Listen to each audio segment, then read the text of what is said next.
نماز کے فرائض میں سے جو تیسرا فرض ہے جو کہ قرات ہے اس پر بات کر رہے تھے۔ آج بھی اس پر ہم ایک مسئلے کو بیان کریں گے۔ بہار شریعت جلد نمبر 1 حصہ سوم صفحہ نمبر 512 پر یہ مسئلہ موجود ہے۔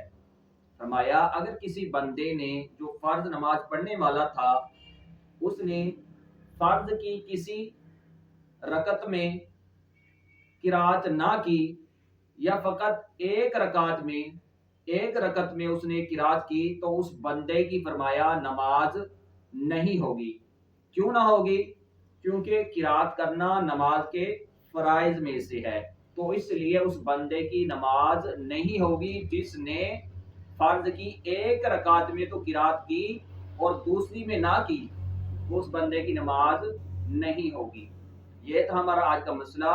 آپ ویڈیو کو لائک کریں، شیئر کریں تاکہ دوسرے لوگوں تک نیکی کا پیغام پہنچ سکے۔ شکریہ۔